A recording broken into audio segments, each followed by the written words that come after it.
Buenas, el día de hoy vamos a hacer una pequeña exposición sobre la historia de Italia en un contexto político, religioso, literario, histórico y también Bueno, yo filosófico. les voy a hablar de la política de Italia a lo largo de la historia. Durante la fase imperial, Roma se caracterizó por tener un gobierno autocrático en manos de los famosos emperadores. En este periodo, el dominio de los romanos se extendió hasta los límites impensables. Durante los 3 siglos anteriores al ascenso de César Augusto, Roma pasó de ser uno de los tantos estados de la península itálica a unificar toda la región y expandirse más allá de sus límites. El sistema político del imperio surgió tras las guerras civiles que siguieron a la muerte de Julio César. Tras la guerra civil que lo enfrentó a Pompeyo y al Senado, César se hizo con el poder absoluto y se nombró dictador vitalicio. En respuesta, varios miembros del Senado orquestaron su asesinato, lo que supondría el restablecimiento de la República. El precedente no pasó inadvertido para el sobrino e hijo adoptivo de César, Octavio, quien se convirtió años más tarde en el primer emperador tras derrotar la alianza entre su antiguo aliado Marco Antonio y la reina egipcia Cleopatra VII. Octavio mantuvo todas las formas republicanas de gobierno, pero en la práctica gobernó como un autócrata. En el año 27 a.C., el Senado le otorgó formalmente el poder supremo representado en su nuevo título de Augusto, convirtiéndolo efectivamente en el primer emperador romano. Los 2 primeros siglos del imperio vieron un periodo de estabilidad y prosperidad sin precedentes conocidos como la Pax Romana. Sin embargo, el sistema construido por Augusto colapsó durante la crisis del siglo III, un prolongado periodo de guerras civiles que dio inicio al periodo denominado como el Dominado, durante el cual el gobierno adquirió un carácter despótico y más afín a una monarquía absoluta. En el año 286, en un esfuerzo por estabilizar el imperio, Diocleciano dividió la administración en un este griego y un este latino. Para este punto, Roma ya había dejado de ser la capital del imperio. El imperio se volvió a unir y a separar en diversas ocasiones, hasta que, a la muerte de Teodosio I en el 395, quedó definitivamente dividido en dos. El imperio bizantino fue la parte oriental del imperio romano, que sobre el año 395 se dividió luego de que Teodosio el Grande decidiera dividir el imperio romano en dos para cada uno de sus hijos. Arcadio fue el encargado de manejar la parte oriental para dar paso al imperio bizantino, que se mantuvo por al menos 1000 años más que el imperio de su hermano. El imperio bizantino era teocrático. Por tal razón, el emperador, que además de tener el poder absoluto, se consideraba que era delegado de Dios. Tanto él como su familia eran personas sagradas. Era jefe supremo de las fuerzas militares y del poder administrativo. El imperio bizantino, que fue del año 395 al año 1453, alcanzó su apogeo durante el reinado de Justiniano I, de 1527 a 1565, cuya extensión territorial no tuvo nada que envidiar al antiguo imperio de las épocas de Augusto. Consciente de que la religión era el galvanizador más idóneo para las distintas entidades culturales que su poder abarcaba, Justiniano invirtió en la construcción de numerosos templos e iglesias, entre los cuales sobresalía, sin duda, la Basílica de Santa Sofía, levantada en la misma ciudad de Constantinopla. En 1504, el cisma entre la Iglesia de Oriente y la de Occidente produjo que el Papa de Roma, jefe del catolicismo, alentara las cruzadas, campañas militares que, bajo el pretexto de devolver a la cristianidad los lugares sagrados según el Evangelio, implicaron el avance de Occidente sobre el Oriente. En 1453, los turcos el Renacimiento italiano inició la era del Renacimiento, y un periodo de grandes logros y cambios culturales en Europa que se extendió desde finales del siglo XIV hasta alrededor de 1600, constituyendo la transición entre el medievo y la Edad Moderna. Aunque los orígenes del movimiento, confinado principalmente a la cultura literaria, el esfuerzo intelectual y el mecenazgo puede rastrearse hasta inicios del siglo XIV. Muchos aspectos de la cultura italiana permanecían en su estado medieval y el Renacimiento no se desarrolló totalmente hasta fin de siglo. La palabra Renacimiento tiene un significado explícito que representa el renovado interés del periodo en la cultura de la antigüedad clásica, luego de lo que allí mismo se etiquetó como la Edad Oscura. Estos cambios, aunque significativos, estuvieron concentrados en las clases altas, y para la gran mayoría de la población la vida cambió poco en relación a la Edad Media. El Renacimiento italiano comenzó en la Toscana, con epicentro en las ciudades de Florencia y Siena. Luego tuvo un importante impacto en Roma, que fue ornamentada con algunos edificios en el estilo antiguo y después fuertemente reconstruida con los papas del siglo XVI. La cumbre del movimiento se dio a finales del siglo XV, mientras los invasores extranjeros sumían a la región en caos. Sin embargo, las ideas e ideales del Renacimiento se difundieron por el resto de Europa, posibilitando el Renacimiento nórdico, centrado en Fontainebleau y Amberes, y el Renacimiento inglés. En 1492 ascendió al trono papal el cardenal de origen español Rodrigo Borgia, que tomaría el nombre de Alejandro VI. Su gobierno se hizo famoso por su nepotismo y su legendaria falta de moral. El nuevo papa era partidario de una recuperación del poder político en Italia por la Iglesia, por lo que llevó a establecer múltiples y cambiantes alianzas con sus vecinos.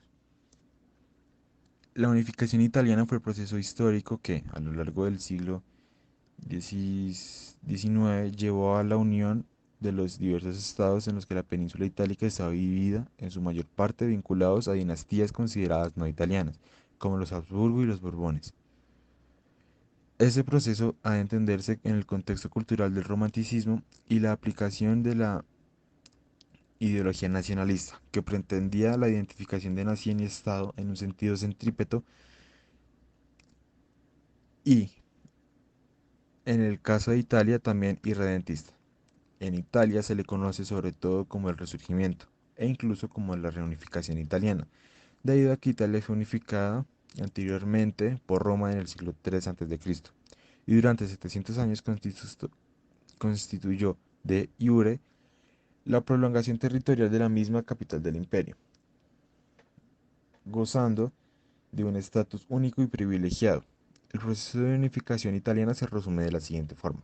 A comienzos del siglo XIX, la península itálica estaba compuesta por varios estados, de los cuales resaltan el reino lombardo-veneto bajo el dominio austriaco, los estados pontificios, el reino de Piamonte, el reino de las dos Cilicias, entre otros, lo que respondía más a una concepción feudal del territorio que a un proyecto de estado liberal burgués. Después de varios intentos de unificación entre 1821 y 1849, que fueron aplazados principalmente por el gobierno austriaco y sus alianzas, la hábil política del conde de Cavour, ministro del Reino de Cerdeña, logró interesar al emperador francés Napoleón III en la unificación territorial de la península, que consistía en expulsar a los austriacos del norte y crear una confederación italiana. Tras la unificación de Italia se instauró una monarquía constitucional que duró hasta la instauración del fascismo.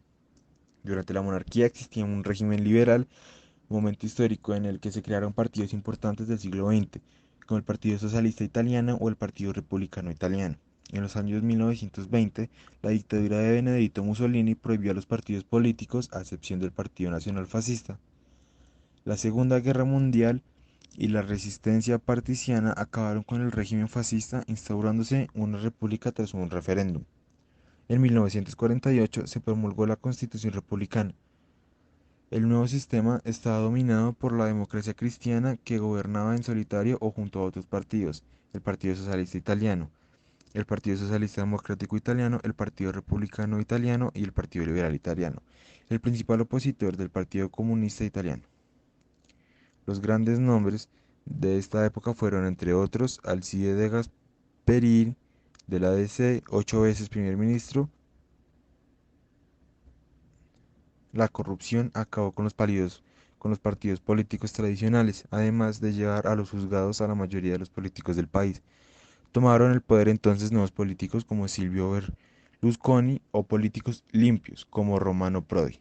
Los profundos cambios acaecidos tras estos eventos, como por ejemplo el cambio del sistema electoral y la disolución de los antiguos partidos, hacen que se conozca a esta época como la Segunda República.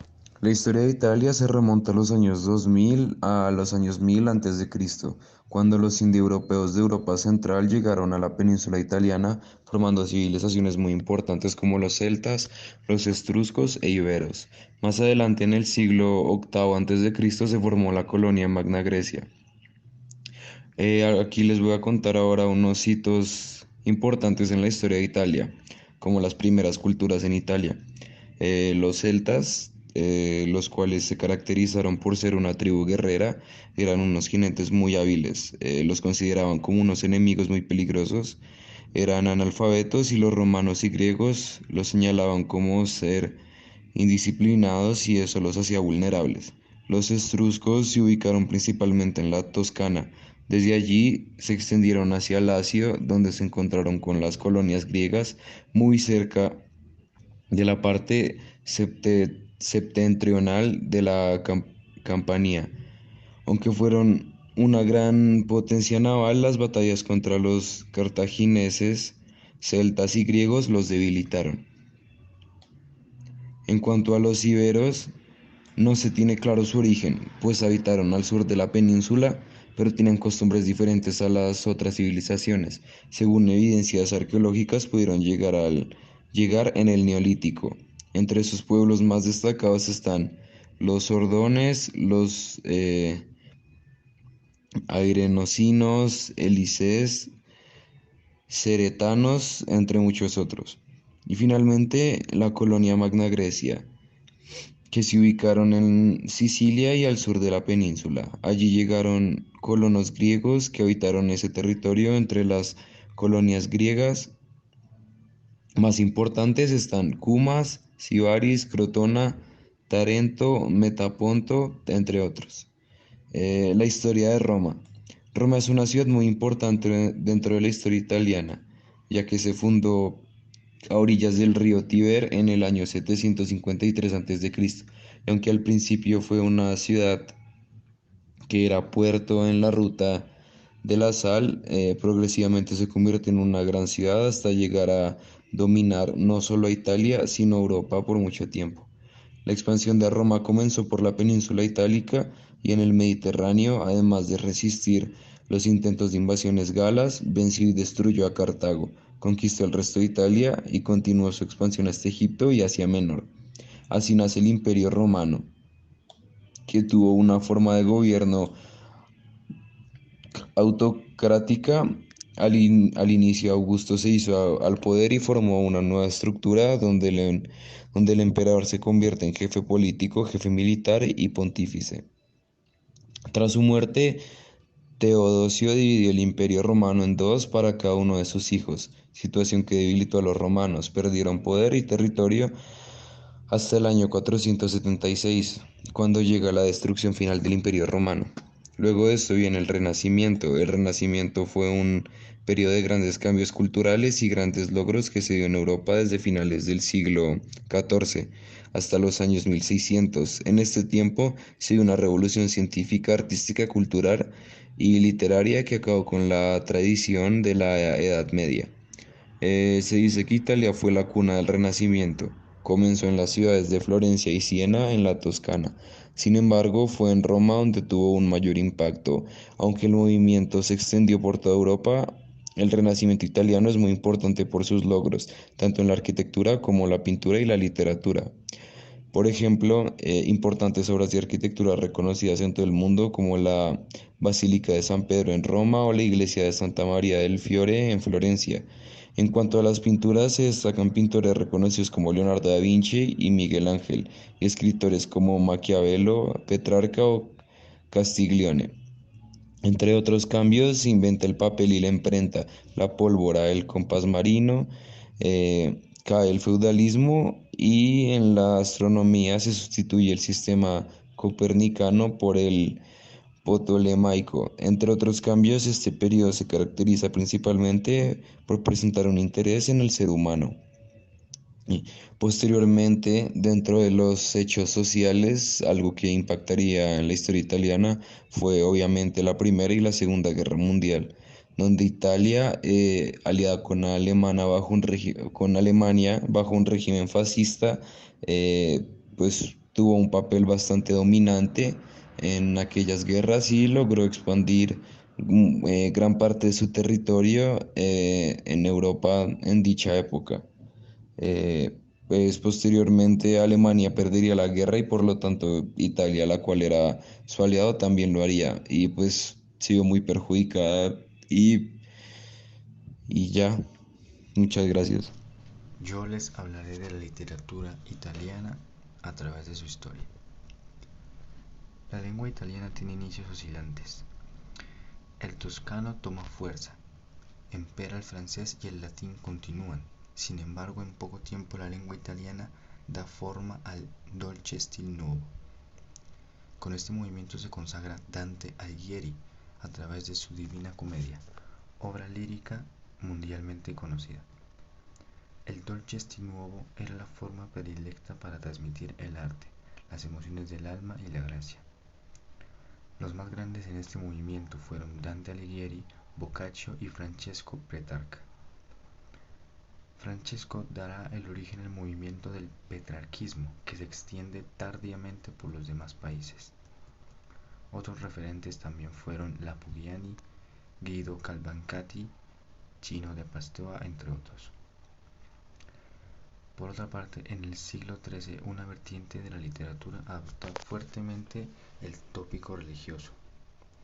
Allí se encuentran las producciones de Francisco de Asís. Humanismo, Renacimiento e Ilustración. Con el humanismo, los cimientos de la cultura vuelven a sacudirse. El amor por lo clásico crece, pero también surge un renovado apego por la lengua nacional. Sus principales exponentes son Vespasiano de Bisticci y Matteo Maria. En el Renacimiento sucede un perfeccionamiento de la lengua italiana.